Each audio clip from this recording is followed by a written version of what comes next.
Hallo meine lieben Freunde und herzlich willkommen zu einer neuen Folge mit mir. Diesmal aus Ho Chi Minh City in Vietnam. Und Ho Chi Minh City hatte wirklich ein paar Überraschungen für mich bereit. Nicht unbedingt positive, aber Überraschungen, Erfahrungen, die man meiner Meinung nach gemacht haben muss, vor allem wenn man nach Vietnam kommt. Ich zeige euch in dieser Folge, was für mich auf jeden Fall zum Pflichtprogramm gehört. Warum? Das werdet ihr alles in diesem Video sehen. Aber lasst uns nicht lange drum herum reden. Kommt mit nach Ho Chi Minh City. Und wie immer werde ich als erstes die Gegend erkunden, auch wenn es sehr warm ist. Es ist mal gerade 11 Uhr und schon 33 Grad. Was muss? Das muss.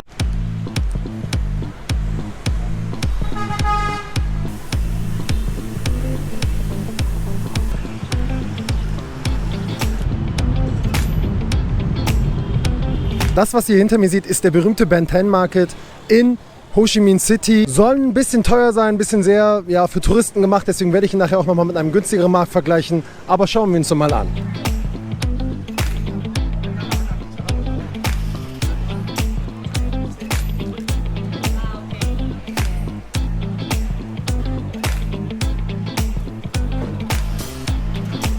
Also wie ihr sehen könnt, kein reiner Food Market. Es gibt eine Menge Krimskrams, Gewürze, Uhren, Schmuck zu kaufen.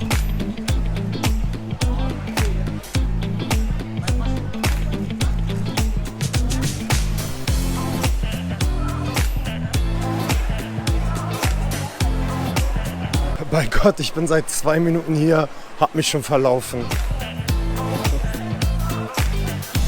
Also für die gleichen gefälschten Latschen, für die ich auf Cebu 4 Euro gezahlt habe, hätte ich hier 20 Euro gezahlt. Ein kleiner Preisunterschied.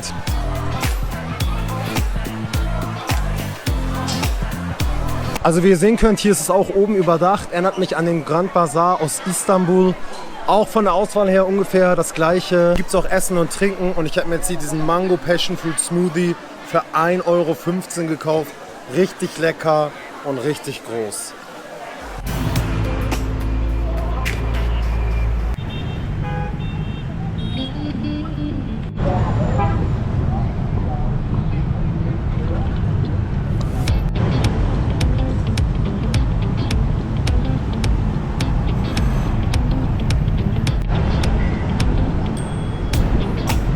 Also ich bin jetzt im Bitexo Financial Tower oder wie man es auch nennt, Saigon Skyview. Habe für das Ticket 9,90 Euro gezahlt. Man hat eine 360-Grad-Aussicht und geht hoch bis in den 49. Stock. Und wie immer, ja, nehme ich euch mit.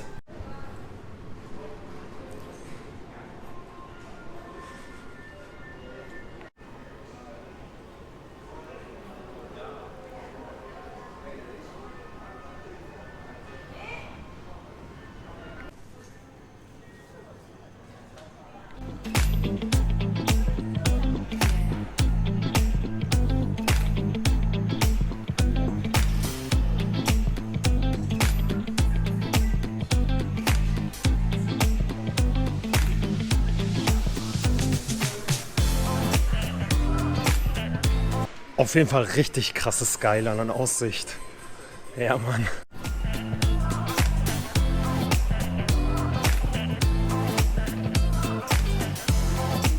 Krass, Mann.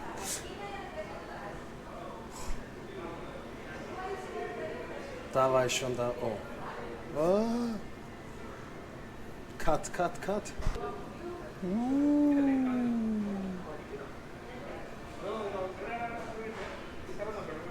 Ja.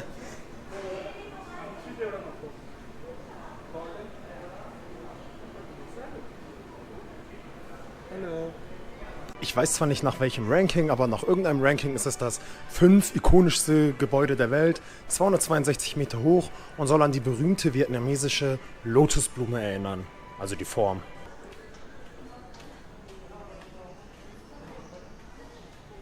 Aussicht und Preis-Leistungs-Verhältnis kriegt von mir eine glatte 10 von 10.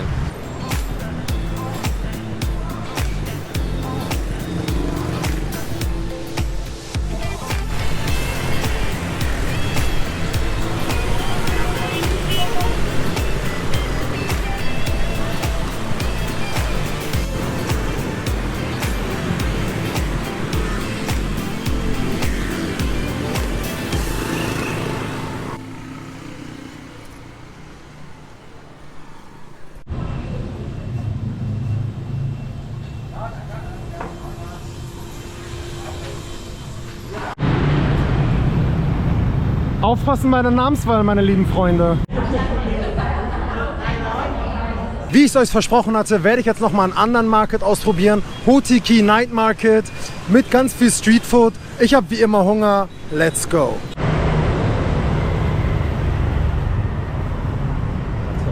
Falsche Richtung. Ich schwöre, das sollte verboten sein, so eine schlechte Orientierung wie ich zu haben. Google Maps sei Dank.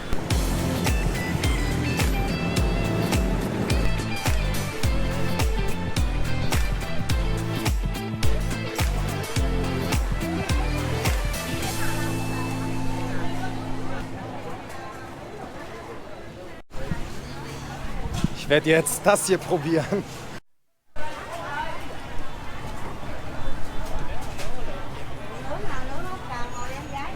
Gegrillte Tentakel.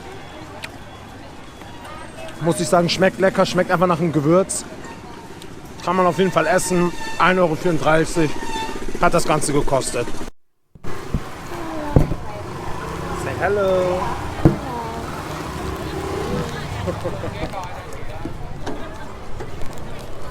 Hallo.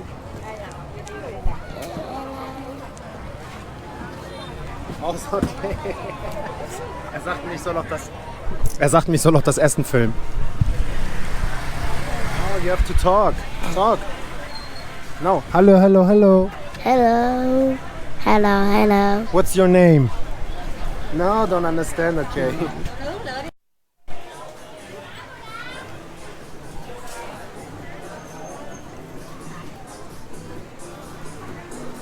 Also an Auswahl mangelt hier es auf jeden Fall nicht.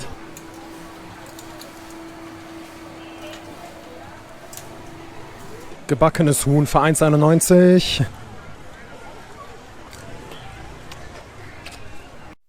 Und für 5 Stück von denen auch nochmal 1,31 €. Süß-Sauersoße. Erinnert mich ein bisschen an Nuggets. Ja, Nuggets. Ich habe erst 4,43 € ausgegeben und bin schon richtig satt.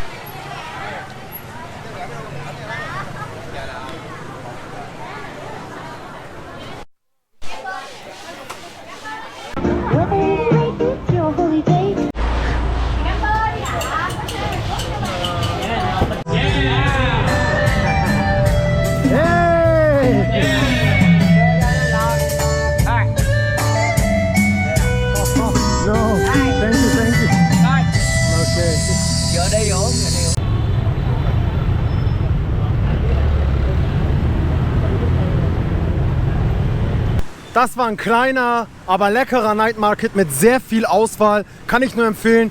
Ich habe 9,78 € ausgegeben und bin richtig satt geworden. Und wenn so ein Vielfraß wie ich das sagen kann, dann hat das schon wirklich was zu bedeuten. Vertraut mir. Und mit den letzten 22 Cent gehe ich jetzt in den... Hey!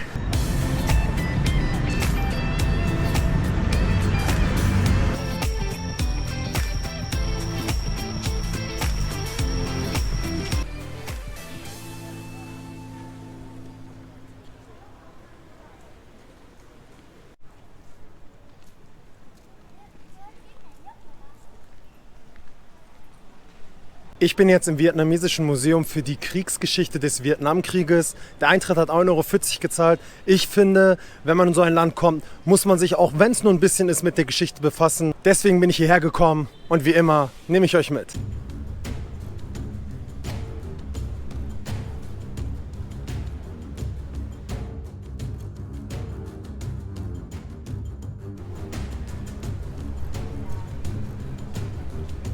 Ich finde es wirklich krass, wie viel Zeit, Technologie und Geld man in verschiedene Zerstörungswaffen setzt. Und das ist ja auch schon eine Menge Jahre her.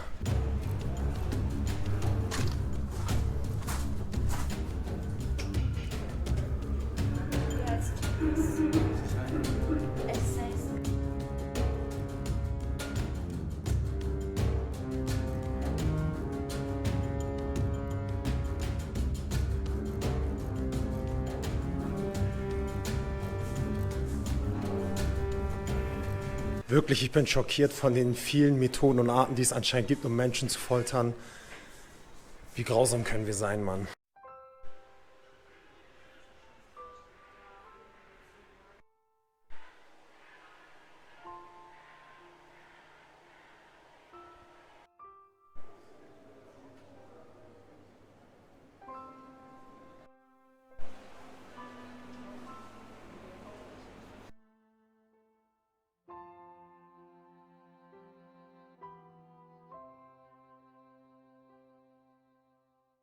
Also ich revidiere, was ich eben gesagt habe. Meiner Meinung nach muss dieses Museum als Pflichtprogramm draufstehen.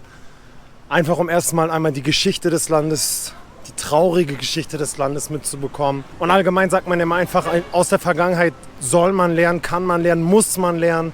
Und dafür ist dieses Museum auf jeden Fall ein 1A-Platz. Ich habe noch nie ein Museum gesehen, wo so viele Menschen weinen. Wie gesagt, Pflichtprogramm.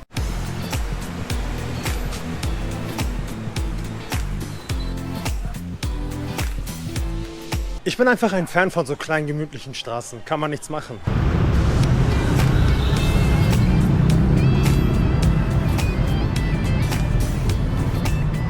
Und jetzt schauen wir uns das Ganze auch mal bei Nacht an.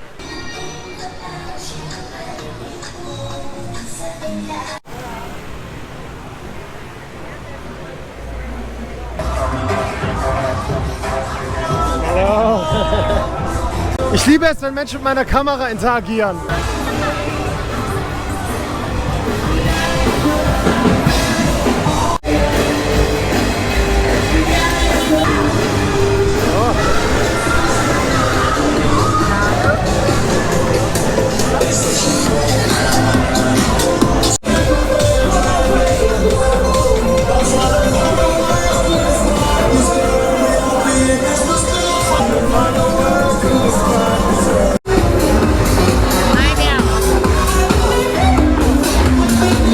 Am besten einfach, dass das Ganze auf Roller offen ist.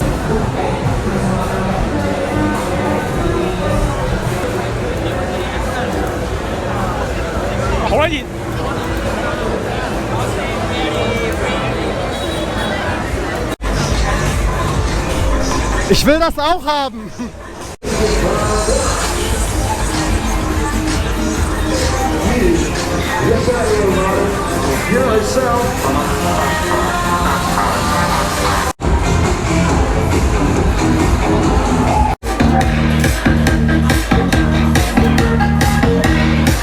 Also wie ihr sehen könnt, es geht gut ab. Ich bin hier in District 1. Das ist so der Place to be, ist nah am Flughafen. Die ganzen Touristen sind hier. Das Leben floriert, wie ihr gesehen habt. Party Area, wie auch immer. Restaurants. Man hat wirklich alles. District 1, wenn ihr nach Ho Chi Minh City kommt und nirgendwo anders. Was ich auch echt sympathisch fand, war, in dieser belebten Straße waren die Leute zwar aufdringlich, aber sie waren sympathisch, freundlich, aufdringlich. Wo ich mir so dachte, okay, der Bray macht nur seinen Job, ist okay, ich sag nein, geh weiter. Vietnam, ja, gefällt mir immer mehr.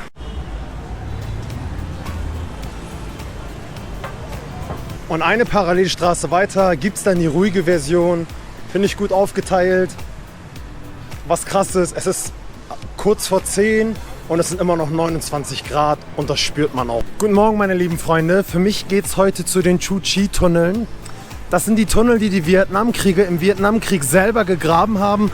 Und das wird ein bisschen spannend für mich, denn ich würde nicht sagen, dass ich Platzangst habe, aber Fan von engen Räumen bin ich auch nicht. Schauen wir uns mal an, das wird spannend. Und wie immer, genau, nehme ich euch mit. Wir fahren jetzt mit dem Bus ungefähr 1,5 Stunden dahin.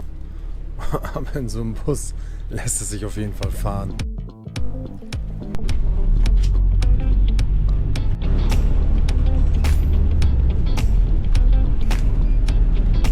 Und jetzt geht's los.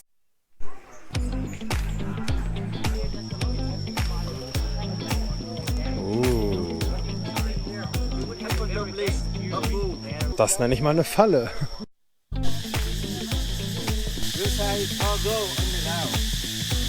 Also ich bin ja nicht so ein Fan von engen Räumen. Also ich würde jetzt nicht sagen, dass ich klaustrophobisch bin. Also dass ich Platzangst habe, aber ich mag es einfach nicht. Und dann bin ich auch noch 1,90 groß. Bin mal gespannt, was am Ende bei rauskommen wird.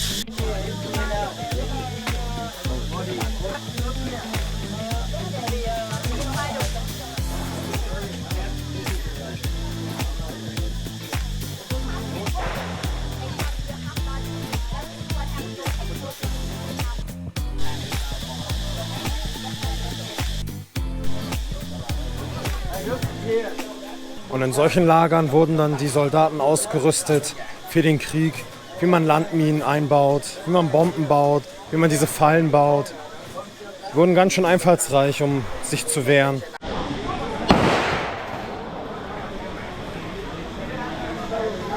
Man kann ja auch schießen, aber erstens nicht mein Ding und zweitens viel zu laut. When I ready like this, I go forward. Which way you think I go? Also diese Schuhe wurden dazu designt, dass man sie falsch rum anzieht, trotzdem richtig drin ist, es aber so aussieht, als ob die Fußspuren in die andere Richtung gehen. Clever. Jetzt geht's runter.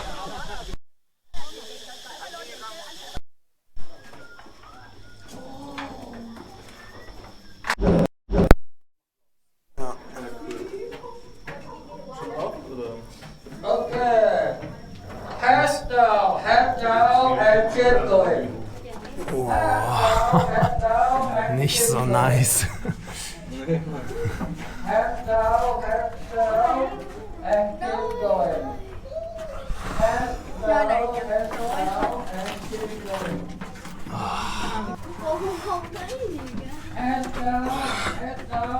keep going. Cúi đầu nha con.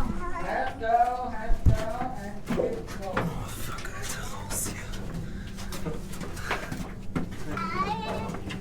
Ôi Tú. Sữa sữa quá. Na, ist immer noch nicht gar nicht so eng. Digga, Katastrophe. Okay, das Erlebnis ist gemacht. Jetzt ganz schnell raus hier.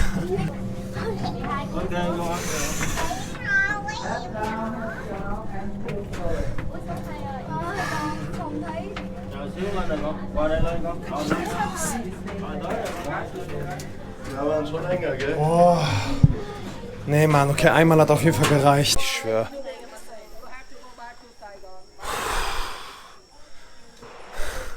Also wie gesagt, man kann es mal probieren, aber nochmal muss ich da nicht runter. Und warum auch immer ich mir das antue, noch ein Tunnel.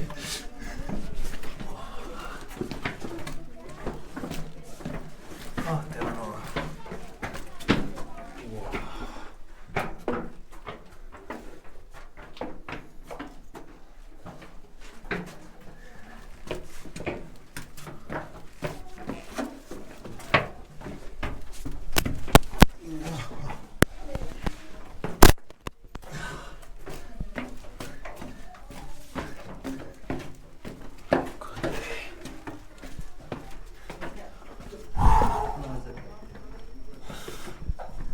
Aber das war jetzt auch der letzte, Digga.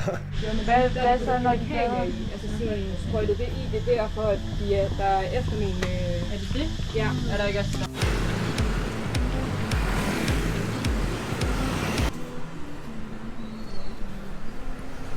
Kennt ihr das, wenn ihr genau einen Morgen nicht verschlafen dürft und dann verschlaft ihr? So, guten Morgen meine lieben Freunde. Ich habe noch alles rechtzeitig geschafft, alles gut. Heute geht es für mich auf die Mekong Delta Tour, einer der bekanntesten Touren hier. Wir werden auf einem Fluss unterwegs sein, die umliegenden Dörfer besuchen. Also wir sind jetzt 2,5 Stunden gefahren bis zum Fluss. Ich habe natürlich wie immer geschlafen.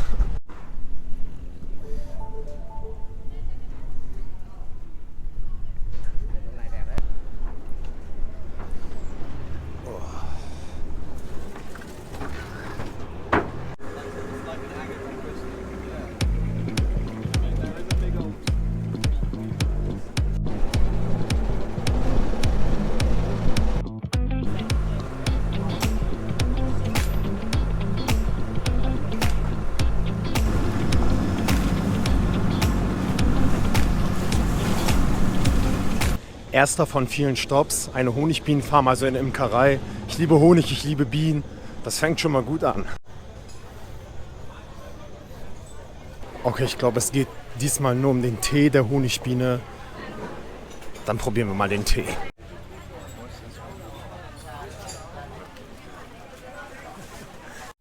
Das ist Tee mit Honig der Royal Biene.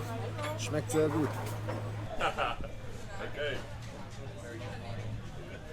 No bite, no bite.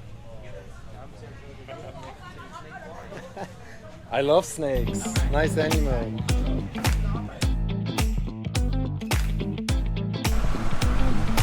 Bei unserem nächsten Stopp hören wir jetzt ein bisschen traditionelle Musik.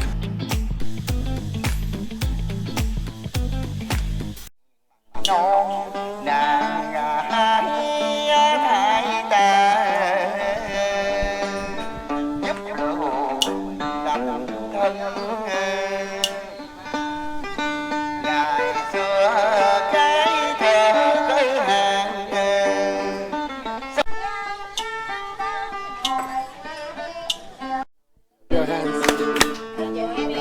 Nächster Halt, Bootsfahrt.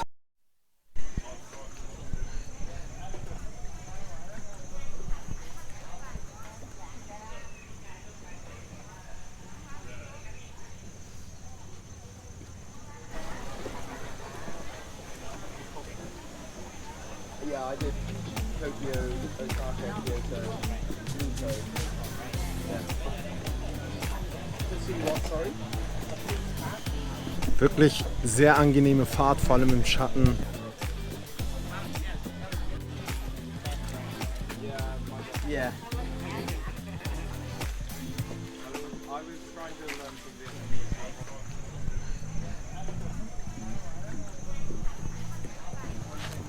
Wirklich wunderschön.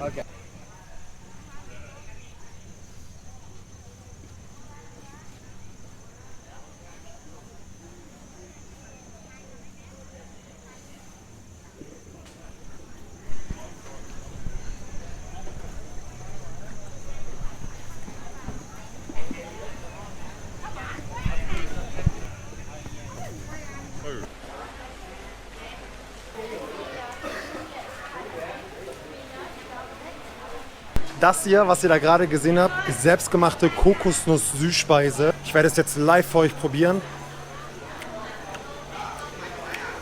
Süß. Schmeckt ein bisschen wie Snickers, ja.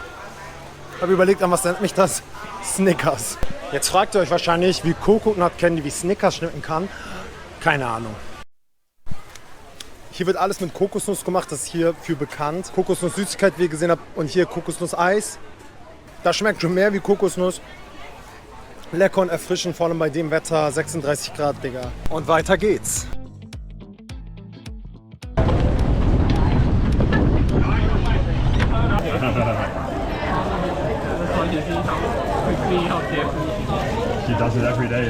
Halleluja, endlich eine Tour, bei der es leckeres Essen gab. Kaching. Auf unserem letzten Stopp sind wir dann nochmal zum Tempel gekommen. Den Namen kann ich nicht aussprechen, ich schreib's euch hier hin. Sieht schon mal ganz nice aus.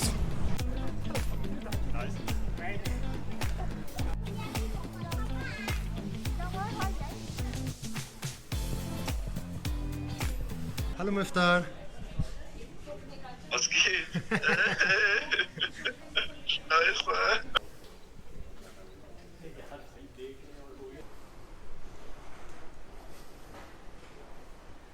Also ich bin auf jeden Fall kein Fan von Architektur allgemein, aber selbst ich finde das hier richtig interessant und schön. Hat alles natürlich handgeschnitzt, selbstgemacht, Handarbeit. Hat sich jemand oder sehr viele richtig viel Mühe gegeben. Respekt. Und damit kommen wir mal wieder ans Ende einer schönen Tour. Hat sich auf jeden Fall gelohnt zu den Preisen und drum und dann sage ich am Ende nochmal was, wo ich es gebucht habe. Im Fazit wie immer. Habe auch echt korrekte Leute kennengelernt. Auf solchen Touren kann man halt immer gut Leute kennenlernen. Deswegen empfehle ich das allgemein schon zu machen. Dann ist natürlich auch nochmal schön, wenn es eine gute Tour ist. Aber die Tour, was hat mir am besten gefallen, dass man nochmal die Kultur, nicht anders, aber näher kennenlernen konnte, doch auch anders kennenlernen konnte. Und dass man einfach dann nochmal einen anderen Teil von Vietnam gesehen hat. Dafür sind Touren auch immer richtig gut. Hallo meine lieben Freunde, und das war mal wieder eine Folge mit mir. Ich hoffe, ihr konntet nachvollziehen, warum das Museum und die Tunnel für mich auf jeden Fall aufs Pflichtprogramm gehören. Meiner Meinung nach muss man einfach die Geschichte kennen, wenn man in so ein Land kommt, weil es einfach wirklich prägend ist, weil es heftig ist und weil man aus dieser Vergangenheit lernen muss. Für die beiden Touren habe ich um die 20 € gezahlt. Man bekommt sie entweder hier in den einheimischen Shops oder auf den üblichen Seiten im Internet. Macht auf jeden Fall diese Tunneltour und geht auf jeden Fall in dieses Museum. Wer es nicht macht, soll sich was schämen. Meine ich ernst. Wenn es euch gefallen hat, dann gerne abonnieren, liken, kommentieren, mit euren Freunden teilen dieses Pflichtprogramm auf Instagram Jamil Entertainment. Ich freue mich und bis zur nächsten Woche.